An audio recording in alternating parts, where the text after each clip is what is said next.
The moment my father blocked the entrance, the string quartet kept playing like nothing was wrong. Crystal glasses chimed softly. White roses filled the air with a delicate sweetness. And then his voice cut through it all, cold, sharp, and loud enough for every guest to hear. "Don't step inside, you're not worthy of this family." 100 heads turned. Conversations died mid-sentence. My sister froze at the end of the aisle, bouquet trembling in her hands. The groom frowned, confused, looking from my father to me. "I'm sorry," he asked quietly, "what's happening?" My father didn't hesitate. "She's a disgrace to my bloodline, sir." The groom looked at me and suddenly staggered back. "Oh my God, is that her?" The room went completely silent. I hadn't seen my father in 8 years, but nothing about him had softened with time. He stood in front of the ballroom doors like a wall made of tailored charcoal wool and quiet authority, his silver hair perfectly combed cufflinks glinting under the chandelier lights. He didn't raise his voice again because he didn't need to. His disapproval alone carried the weight of a verdict. "You shouldn't have come," he said low enough that only I could hear. "You were not invited." The marble floor beneath my shoes reflected the overhead lights in soft gold circles. Guests in tuxedos and pastel dresses watched from a distance, pretending not to stare, but failing badly. Somewhere behind me, a waiter stopped mid-step, balancing a tray of champagne flutes, unsure whether to retreat or stay frozen like everyone else. "I came to watch Victoria get married," I answered calmly. My voice surprised even me. It sounded steady, almost detached, that's all. "You lost that privilege when you embarrassed this family," he replied. His eyes flicked briefly to my uniform, dark navy dress blues pressed so sharply they could cut paper. The ribbons on my chest caught the light. I saw his jaw tighten. My sister Victoria shifted near the aisle. Her ivory gown shimmered like frost under the chandeliers. She leaned toward one of her bridesmaids, whispering something that made the woman's lips curl. Victoria didn't even try to hide her smile. "She actually showed up," she murmured loud enough for the first rows to hear. I ignored her. My father stepped closer, lowering his voice further. "I told you years ago," he said, "there is no place for you here. You chose to walk away." "I chose to serve," I corrected gently. "You chose humiliation." The words didn't sting the way they once did. 8 years earlier, they would have cut deep. Now they felt like echoes, familiar, distant, almost predictable. I had replayed versions of this conversation in my mind during long deployments, during quiet nights overseas, during flights home that never ended at his door. "I'm not here to argue," I said. "I'll stand in the back. I won't speak to anyone." "You will leave," he replied. A murmur spread through the guests. The groom, Daniel Whitmore, stepped forward from the altar, confusion creasing his forehead. He looked like someone trying to solve a puzzle in real time. Tall, composed, his tuxedo perfectly tailored, but his eyes now searching, uncertain. "Sir," he addressed my father politely, "is everything all right?" My father straightened, shifting instantly into his public persona, the confident businessman, the gracious host. "A minor family matter," he said. "Nothing to concern you with." Daniel's gaze moved to me. He studied my face, then the uniform, then my eyes. Something flickered there, recognition struggling to surface. "I'm sorry," he said carefully, "have we met?" "No," my father answered quickly. I shook my head. "I don't think so." Daniel didn't look convinced. His brow furrowed deeper. He took a small step closer, like he was trying to see me from a different angle. My father subtly shifted his body to block him, but it was too late. The moment had already begun to tilt. Behind them, the officiant cleared his throat awkwardly. The musicians faltered their notes, drifting off key before stopping altogether. The room had become a held breath. "Remove her," my father said quietly to one of the security staff near the door. The guard hesitated.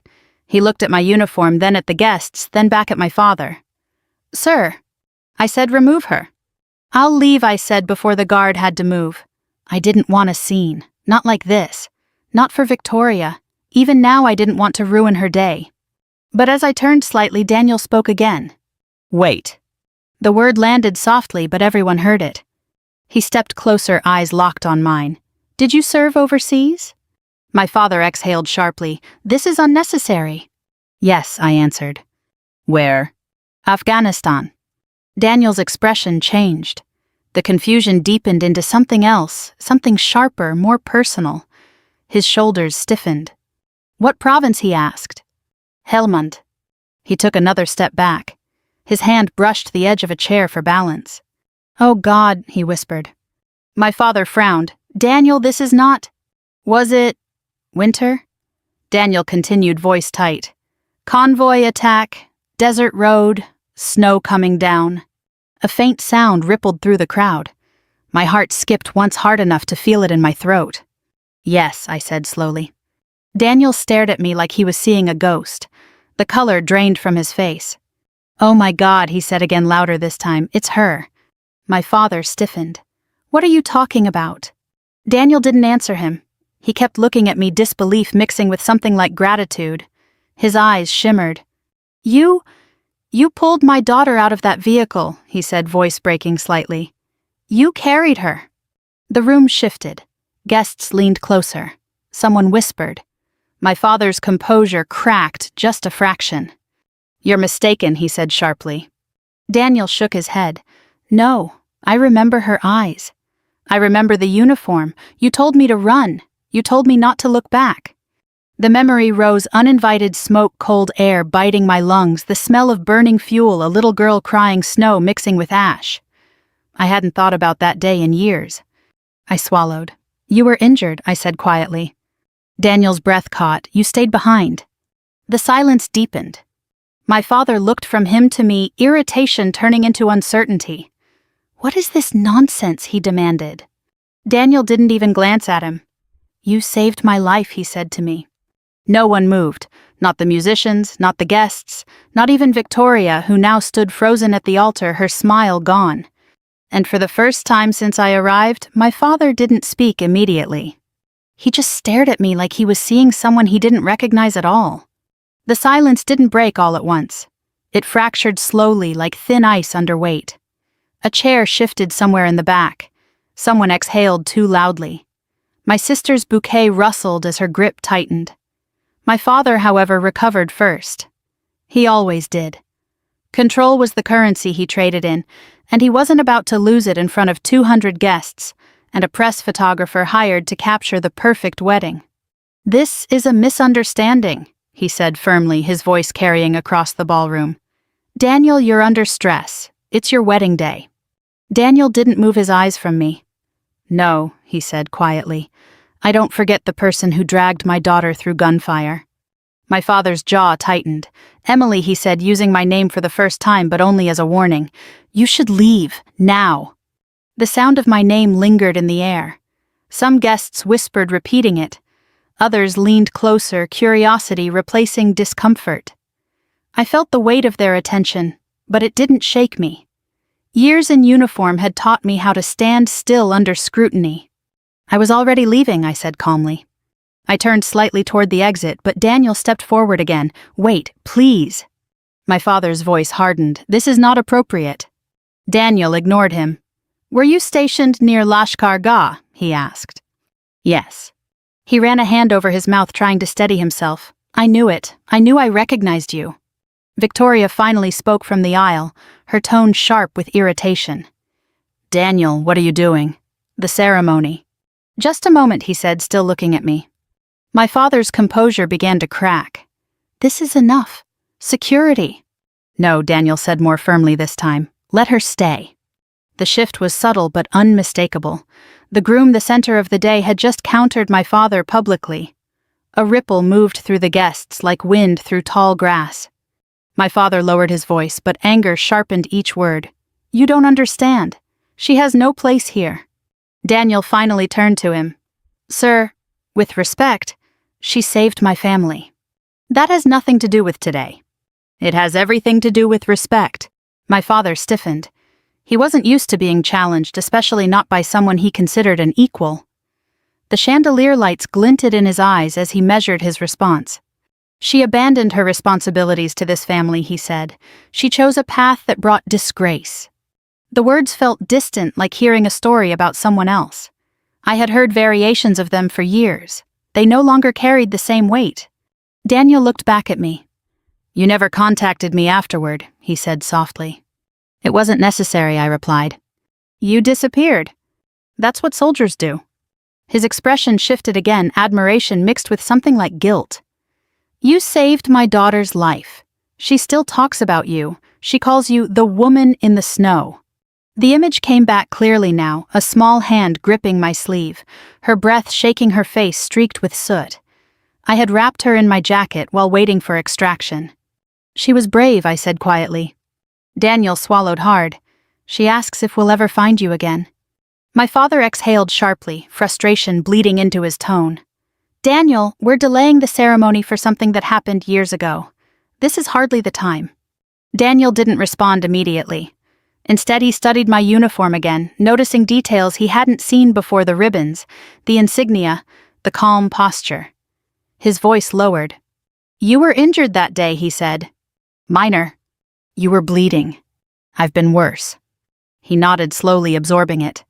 You stayed behind even after we were evacuated. I hesitated. There were others. The room had grown impossibly quiet again.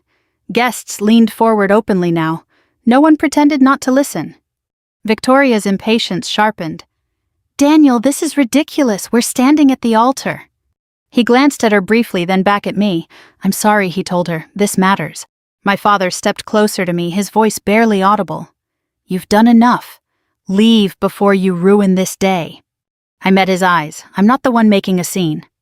The truth of it landed harder than I expected. His expression flickered anger mixed with something like embarrassment. Daniel took another step toward us. Sir, did you know she was in the military? My father answered coldly. Unfortunately. And you still... She made her choice, he cut in. She walked away from this family. I spoke quietly. I didn't walk away. I was told not to come back.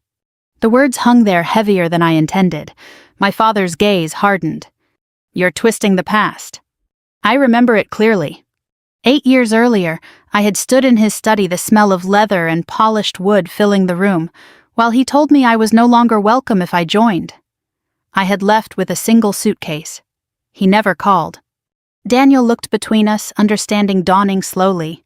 You cut her off. That is a private matter, my father snapped. Daniel's voice softened. She saved my life.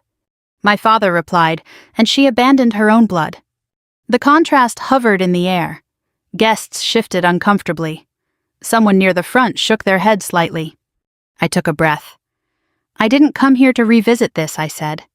I came to watch my sister get married. Victoria's lips tightened. You should have stayed away. I nodded once, probably. Daniel's eyes moved to her. Victoria, did you know about this? No, she said quickly, and it's irrelevant. He didn't look convinced. She saved my daughter. Victoria hesitated, clearly struggling to maintain composure. That's admirable. But today is about us. Daniel nodded slowly, though his expression remained conflicted. My father seized the moment. Exactly, let's proceed. He gestured toward the aisle. The officiant cleared his throat again, relieved. The musicians lifted their bows hesitantly. I turned toward the exit once more. This time no one stopped me immediately. My footsteps echoed softly on marble. The scent of roses followed me. I was almost at the doors when Daniel's voice came again, softer but unmistakable. Emily. I paused. Thank you, he said. I didn't turn around. You already did that, I replied gently. I stepped forward again, but before I could reach the door, a new voice spoke from the second row. I know her. It was deep, calm, and unmistakably authoritative. The words stopped me mid-step, and the entire room turned again. The voice came from the second row, steady and composed, the kind that didn't need to be loud to command attention. I turned slowly. A man in his late 60s rose from his seat, adjusting his dark suit with deliberate calm. His posture was unmistakable, straight-backed, controlled, the quiet confidence of someone used to being obeyed. A small American flag pin rested on his lapel. He looked directly at me. I know her, he repeated. A murmur swept through the guests. My father frowned, irritation flashing across his face. I'm sorry, sir, but... The man ignored him. He stepped into the aisle, his eyes never leaving mine. Recognition flickered between us. I hadn't expected to see him here, and judging by the slight lift of his eyebrows, he hadn't expected to see me either. Captain Emily Carter, he said. The title landed like a dropped glass. Conversation stopped. My sister's expression shifted from annoyance to confusion. Daniel turned sharply toward him. Yes, sir, I answered quietly. The man gave a small nod, respectful but restrained. Didn't think I'd run into you at a wedding. I didn't think so either. My father stiffened. Captain, he repeated as though the word itself were offensive. The man finally glanced at him. Yes, Captain, United States Army. The air in the ballroom seemed to change temperature. People who had been whispering leaned forward openly now. The story was no longer private. Daniel stepped closer to the man. You know her? The man nodded. Not personally, but I know what she did. My father's patience snapped. This is becoming inappropriate. We're in the middle of a ceremony. The man met his gaze calmly. With respect, sir, this concerns your daughter. My daughter, my father repeated sharply. She is not. The man cut him off, not rudely, just firmly. She's a decorated officer. The words settled heavily in the room. My father's face hardened. That is irrelevant. Daniel shook his head slightly. No, it's not. The man continued, his tone measured. Helmand Province, civilian convoy under attack, winter conditions. She disobeyed a withdrawal order to evacuate non-combatants. Daniel exhaled slowly. That's exactly what happened. My sister looked from one man to the other, her irritation giving way to unease. Daniel, what is this? He didn't answer her. His attention remained fixed on me. You carried my daughter out of the vehicle, he said again more firmly now. You told me to run. I remembered the weight of the child in my arms, the heat from the burning engine, the crack of distant gunfire, the cold wind cutting through everything. You were in shock, I said quietly. You went back for my ex-wife, he continued. She was trapped. You broke the window with your rifle. The memory flickered sharper now, glass-shattering smoke pouring out the metallic taste of adrenaline. I had acted without thinking. There hadn't been time. You don't need to, I began. Yes, I do, he said. The man from the second row nodded once as if confirming an unspoken report. She was recommended for commendation, he added. My father crossed his arms. Recommended, so nothing official. It was classified, the man replied calmly. That stopped him. My father's confidence wavered just slightly. Daniel looked stunned. You never told anyone. I shook my head. It wasn't necessary. My sister let out a quiet laugh, strained and disbelieving. So we're delaying a wedding because of some story from overseas. Daniel turned to her. It's not just a story. It happened years ago. It saved my daughter. The tension between them surfaced visibly. Guests exchanged glances. The carefully choreographed perfection of the wedding had fractured beyond repair. My father stepped forward again, trying to reclaim control.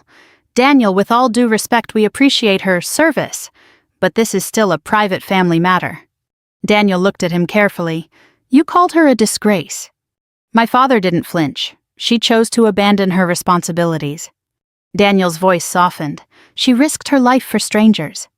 She abandoned her own family, my father repeated. The contrast hung heavier this time. Even the musicians had lowered their instruments completely. No one pretended anymore. The man from the second row studied my father quietly. Do you know she refused public recognition? My father gave a dismissive shrug. That's her choice. She also declined a press interview, the man continued. Said she didn't want attention. Daniel looked at me again, admiration clear now. You never wanted anyone to know. I did my job. My sister shifted uncomfortably. This is turning into a spectacle. My father seized that line. Exactly, let's move on. He gestured toward the officiant again. The officiant nodded, uncertain. The string quartet lifted their bows, once more tentative. I stepped toward the exit again, determined not to drag this further. I hadn't come for recognition. I hadn't come for reconciliation. I had come to watch my sister get married and then disappear again. Emily, Daniel said. I paused. He hesitated, then asked quietly, Did you stay behind after we left? Yes. Why? There were more civilians. He swallowed. You could have been killed. That wasn't the priority. The man from the second row added quietly, She also helped coordinate evacuation under fire. Daniel's eyes widened. You were in charge. I shook my head. Everyone was just trying to survive. My father exhaled sharply, impatience returning. This is unnecessary glorification. No one agreed with him out loud, but the silence itself felt like opposition. Daniel turned to him. Sir, she saved my daughter. My father didn't respond immediately. He looked at me, really looked this time, as if trying to reconcile the uniform, the calm posture, the stories with the daughter he had dismissed years earlier. For the first time, uncertainty replaced certainty in his eyes. But pride came back just as quickly. That doesn't change anything, he said. The words fell colder than before.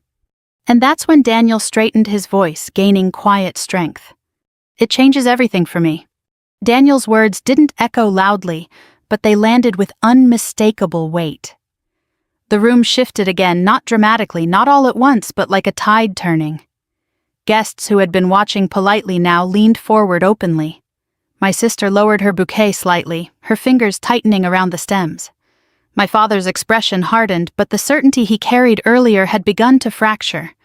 What exactly does that mean? My father asked, his tone controlled but edged.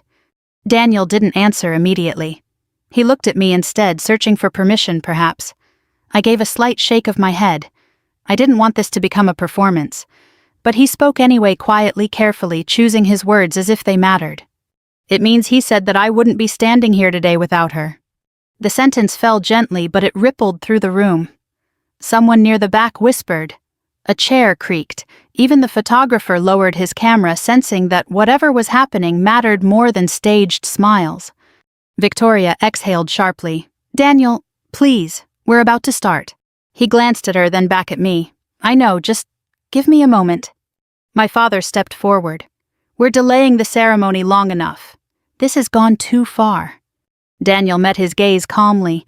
With respect, sir, I think it already has. The man from the second row, still standing, remained silent, now observing.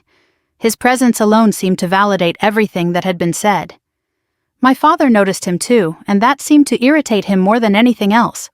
You're turning a private family disagreement into a spectacle, my father said. Daniel replied quietly, You turned it into one when you stopped her at the door. The truth of that hung in the air. My father didn't respond. He simply looked at me again, this time longer, studying details he might never have noticed before. The posture, the composure, the quiet stillness that came from years of discipline. Victoria's voice broke in again, strained. Daniel, we're standing in front of everyone. He softened slightly. I know, I'm sorry. But he didn't step back. Instead, he turned toward the guests briefly, then back to me. My daughter still has the jacket you gave her, he said. The memory surfaced instantly, the oversized field jacket swallowing her small frame. She had clung to it even after the helicopter landed. She was freezing, I said. She still sleeps with it sometimes, he continued. A faint murmur passed through the crowd, softer this time, more human than curious. The story had stopped being dramatic and started becoming personal. Victoria shifted, clearly uncomfortable. That's very touching, but... Daniel gently cut her off. She asks about you every winter. She says the snow reminds her. I didn't know what to say. I hadn't expected any of this. That day in Helmand had been just another mission, chaotic, dangerous, forgettable compared to others. I hadn't imagined it lived on in someone else's life. I'm glad she's okay, I said quietly. Daniel nodded. Because of you. My father crossed his arms again, the gesture defensive now rather than authoritative. We are drifting away from the purpose of today. Daniel turned to him. Sir, I understand this is complicated, but I can't ignore what she did. It has nothing to do with this family. Daniel's voice softened. She is this family. The words hit harder than any accusation. My father inhaled slowly, visibly restraining his reaction. She forfeited that, he said. I finally spoke. I never asked to be welcomed back. That shifted the tone. The statement wasn't angry, just factual. My father looked at me sharply as if he hadn't expected that answer. Daniel glanced between us. You didn't come to confront anyone. Number. Then why come at all? I hesitated. The answer felt simple, almost fragile. To watch my sister get married. Victoria's expression flickered surprise mixed with something softer, quickly masked again. My father shook his head slightly. You should have stayed away. Maybe, I said, but I didn't want to regret not seeing it. The honesty quieted the room again. Even Victoria didn't interrupt this time. Daniel exhaled slowly, absorbing it. You came just to sit in the back. Yes. And leave afterward. Yes. He nodded almost to himself. That sounds like you. My father frowned. You barely know her. Daniel replied quietly, I know what she did when it mattered. The distinction hung heavily. The man from the second row finally spoke again, calm as before. Character shows under pressure. My father didn't look at him. This is not a military tribunal. No, the man agreed. It's a wedding. The simplicity of that statement made several guests exchange faint smiles. The tension loosened slightly, though it didn't disappear. Daniel took a breath. Sir, I don't want conflict today, but I can't pretend she isn't standing here. My father's voice dropped. What exactly are you asking? Nothing, Daniel said, just let her stay. The request was gentle, but its significance was enormous. My father didn't respond immediately. He looked toward the guests, then at Victoria, then finally back at me. I could see the calculation in his eyes, reputation, control appearances. He was weighing everything. I came to watch quietly, I repeated. If that's not acceptable, I'll go. Daniel turned quickly. No, please don't. Victoria's shoulders tightened. She looked between us, then at her father. Dad. My father remained silent. For the first time in years, he looked uncertain. And in that hesitation, something shifted, not forgiveness, not acceptance, but a crack in the certainty that had defined him. He finally spoke slowly. She can stay, he said, but she sits in the back, no attention. I nodded once. That's all I wanted. Daniel exhaled, relieved. Victoria hesitated, then gave a stiff nod. The officiant cleared his throat again, sensing the moment closing. I moved quietly toward the last row. The marble floor felt cooler now, the tension easing slightly with each step. Guests parted subtly to let me pass. Some avoided eye contact. Others offered small, respectful nods. I sat near the end, hands folded, posture straight. Just another guest now. But the room felt different. And when Daniel returned to the altar, he glanced back at me once, not dramatic, not obvious, just a quiet acknowledgement. The ceremony was about to begin. But nothing about it would feel the same. The quartet resumed softly, hesitant at first, as though testing whether the room would allow the ceremony to move forward. Guests shifted back into their seats, smoothing jackets and adjusting dresses, trying to reassemble the illusion of a perfect wedding. The officiant smiled with professional warmth, clearing his throat gently. Victoria lifted her bouquet again, though her grip remained tighter than before. Daniel stood beside her, composed on the surface, but I noticed the subtle difference in his posture, the way he kept glancing toward the last row where I sat. I kept my eyes forward. I had learned long ago that attention could be as dangerous as conflict. The safest place was quiet observation. So I sat still, listening to the measured cadence of the officiant's voice, the faint clink of glassware, the distant hum of air conditioning. The scent of roses still filled the room, sweet and almost overwhelming. My father remained near the front, not seated. He stood beside the aisle, arms loosely folded as if guarding the ceremony from further disruption. From where I sat, I could see the rigid line of his shoulders. He hadn't looked back once. The officiant began, "We are gathered here today."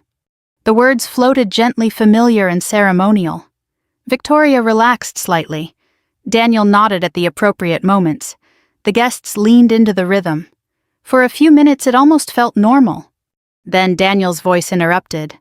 "I'm sorry," he said softly, raising a hand. "Before we continue, there's something I need to say." The officiant paused, surprised but accommodating. Victoria turned toward him, confusion flickering across her face. "Daniel," she whispered. He looked at her with an apologetic smile. "Just a moment." My father's head turned sharply, his expression darkened. Daniel took a breath. "I know this is unexpected, but I don't want to begin this marriage while ignoring something important." The room stilled again. I felt the weight of attention shift, not toward me directly, but circling closer. Victoria forced a small smile. "We can talk later." He shook his head gently. "This won't take long." My father stepped forward. "Daniel, this is not appropriate." Daniel met his gaze calmly. "Respectfully, sir, it is." He turned slightly, his eyes scanning the room until they reached the last row. He didn't point, he didn't gesture, but everyone followed his gaze. I felt it, the quiet pull of 200 people noticing me again. "I owe someone here my life," he said. A murmur rippled through the crowd. Victoria's smile vanished. Years ago, Daniel continued, I was traveling overseas with my family. Our convoy was attacked. We were trapped. I thought we weren't going to make it. The room listened fully now. Even the waitstaff had stopped moving. And then he said quietly, she appeared. I lowered my eyes slightly. I didn't want this. Not like this. She pulled my daughter out of a burning vehicle, he continued. She went back for my ex-wife. She refused to leave until everyone was safe.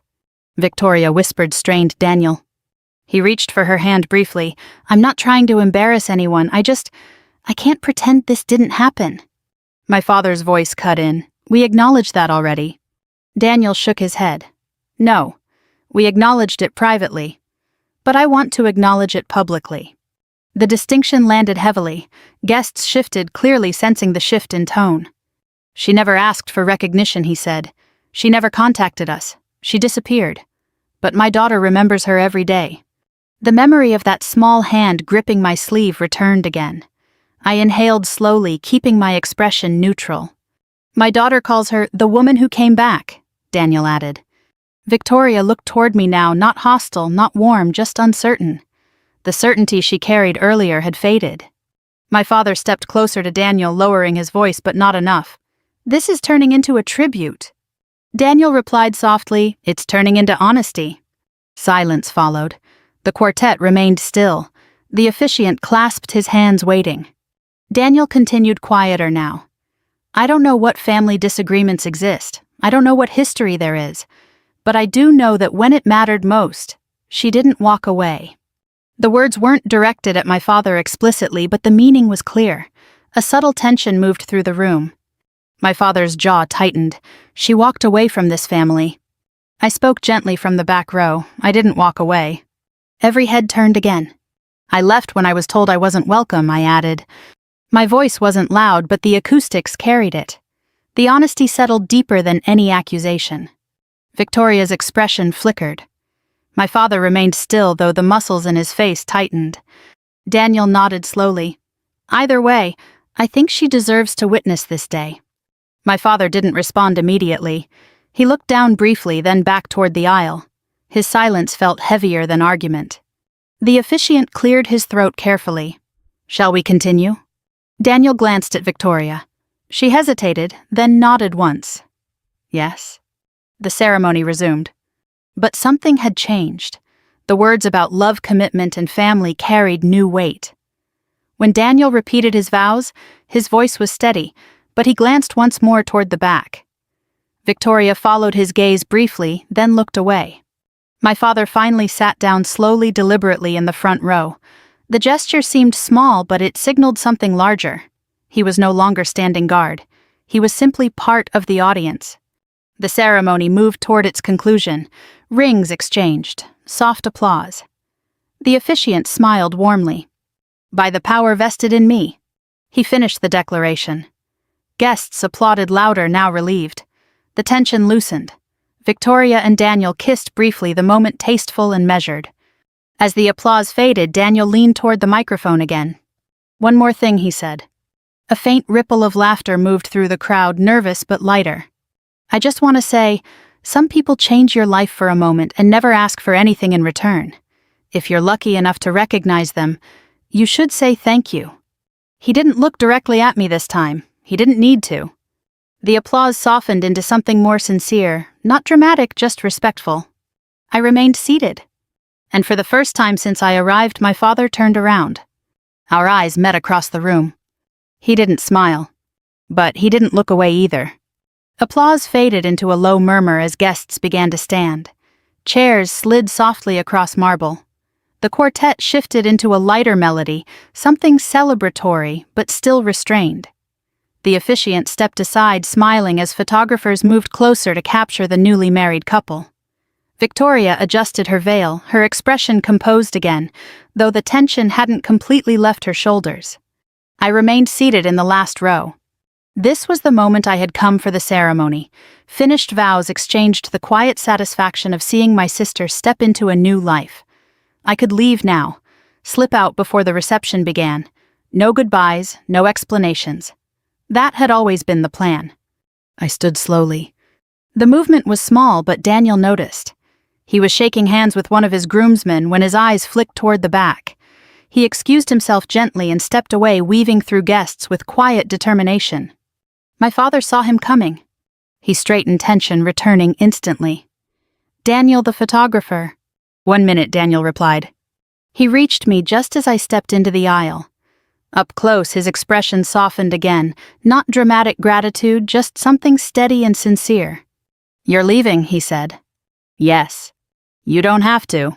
I came for the ceremony. It's finished." He nodded slowly, understanding.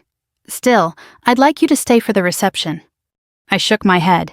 "This day should be about you and Victoria." "It is," he said, "but I don't want you to feel unwelcome." I glanced briefly toward the front. My father was watching us. Victoria stood beside him, her posture stiff but not openly hostile. "I'm fine," I said quietly. Daniel hesitated. "My daughter would want me to ask." The mention of her tugged at something deeper than I expected. I allowed myself a faint smile. "Tell her I'm glad she's okay." "I will." We stood there for a moment, neither speaking. The room buzzed around us, laughter, congratulations, the clink of glasses. Yet the space between us felt strangely calm. Then my father approached. His steps were measured, deliberate. Guests nearby fell silent again, sensing something unresolved. He stopped a few feet away, not too close, not too distant. For a moment he said nothing. Daniel stepped slightly aside, giving him space. My father looked at me, not with anger this time, but with something harder to define. Evaluation, perhaps. Or uncertainty. "You were going to leave," he said. "Yes." He nodded once. "You saw the ceremony?" "Yes." Silence stretched. I waited, unsure what he wanted. Daniel spoke gently. "Sir, I hope she might stay." My father didn't respond immediately. His eyes moved to Daniel, then back to me. "The reception will begin shortly," he said. "I know." "You could remain," he added. The hesitation in his voice was subtle but unmistakable. It wasn't an invitation, not quite, but it wasn't dismissal either. I answered simply, "I don't want to make things uncomfortable." Victoria finally spoke, her tone controlled. "It's already been eventful." I met her gaze. I didn't intend that. She exhaled quietly. "I know." That admission softened the air slightly. Daniel looked between us. "You're both here. That's what matters." My father shifted his weight, uncomfortable with the sentiment. "We shouldn't prolong this." I nodded. "Then I'll go." I stepped past them, moving toward the exit. My footsteps echoed faintly again. I felt their eyes following me, Daniel's openly, Victoria's cautiously, my father's more difficult to read. I reached the doors. "Emily." The word stopped me. It came from my father, quiet, almost reluctant. I turned. He stood a few yards away, hands at his sides. The posture lacked his usual authority. For a moment he seemed unsure what to do with them. "Yes." He hesitated. The pause stretched longer than anyone expected. "You," he began, then stopped. He glanced briefly at Daniel, then back at me. "You did well. Over there." The words were awkward, unfinished, but they carried something new, acknowledgement. I held his gaze. I did my job. He nodded slowly, still. Another silence. Victoria watched carefully. Daniel remained still, sensing the fragility of the moment. "I didn't expect to see you today," my father said. "I know. You look—" He stopped again, searching for a neutral word. "Different." 8 years, I replied gently. He nodded once more. The distance between us felt smaller, though nothing had truly changed.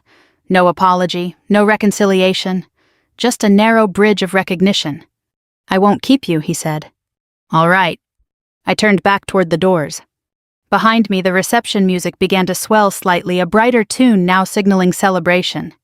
Laughter returned. Glasses clinked. The wedding resumed its rhythm. I stepped into the hallway outside the ballroom. The air felt cooler, quieter. My reflection appeared faintly in the polished wall uniform, crisp expression, calm. I exhaled slowly. Then I heard footsteps behind me. Daniel again. "You didn't have to say goodbye," he said. I didn't. "I just wanted to thank you one more time." "You already did." He smiled faintly. "I know, but some debts deserve repetition." I shook my head gently. "There's no debt." He studied me for a moment. "You really believe that?" "Yes." He nodded, accepting it. Then, I hope we meet again, under calmer circumstances.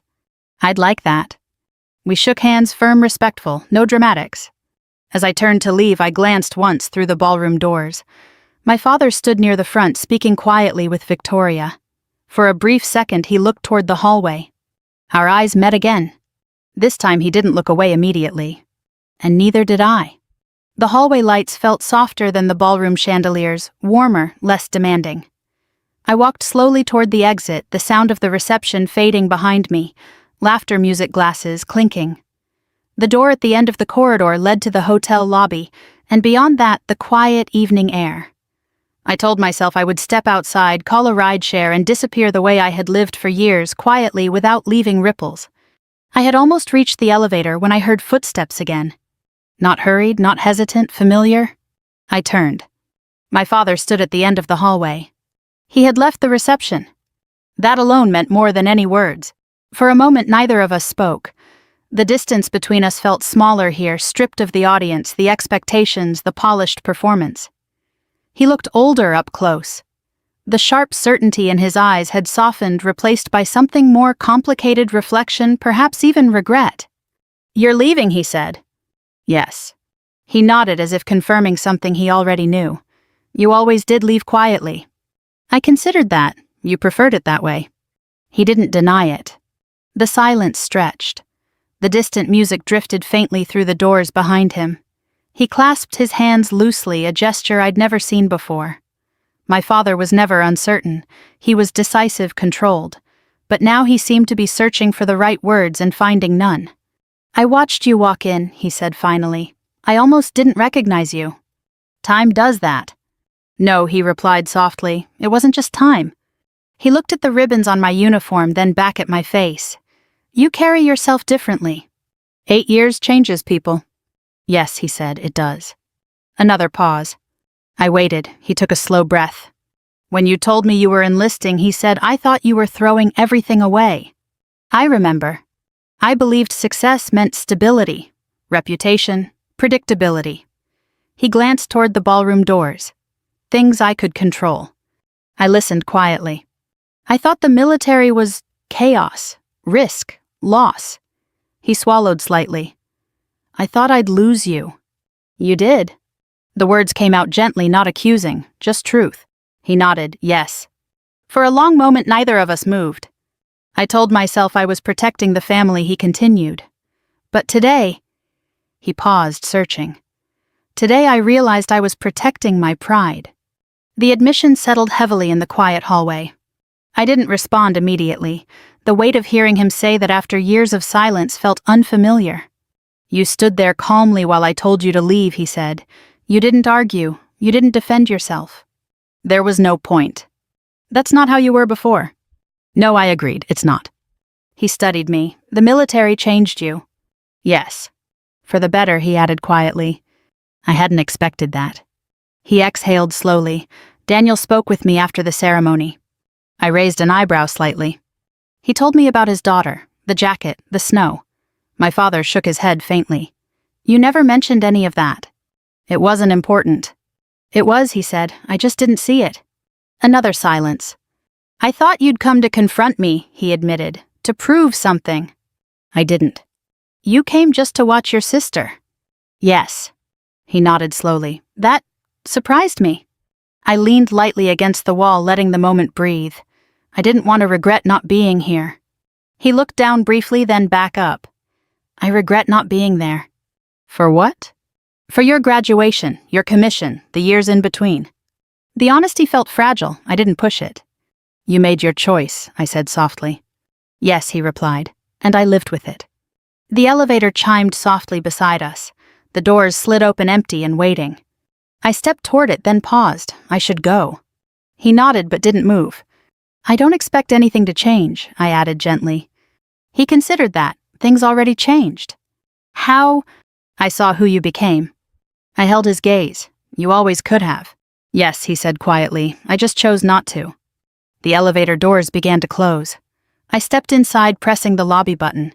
He remained in the hallway, hands at his sides. "Emily," he said. I stopped the door with my hand. "I'm proud of you." The words were simple, Not dramatic, not loud, but they carried everything he had never said. I nodded once, "Thank you." The doors closed slowly between us. The elevator descended quietly. My reflection appeared again in the mirrored walls, the same uniform, the same calm posture. But something inside felt lighter, not because everything was fixed, but because something had finally been acknowledged.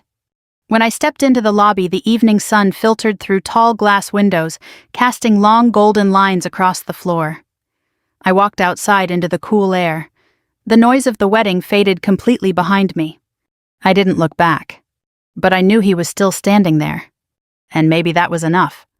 If this story meant something to you, if you've ever walked away from someone you loved, or waited years for a single word that never came, I'd like to hear from you. Tell me where you're watching from, and whether you think pride is ever worth the distance it creates. Stories like this remind me that time doesn't always heal everything, but sometimes it opens a door we thought was closed forever. We share stories like this every day, quiet moments, difficult choices, and the fragile bridges between people. If you'd like to keep walking this path with me, consider subscribing so you don't miss the next journey. And if this story stayed with you, share it with someone who might need it tonight. Sometimes the smallest reconciliation begins with someone simply listening.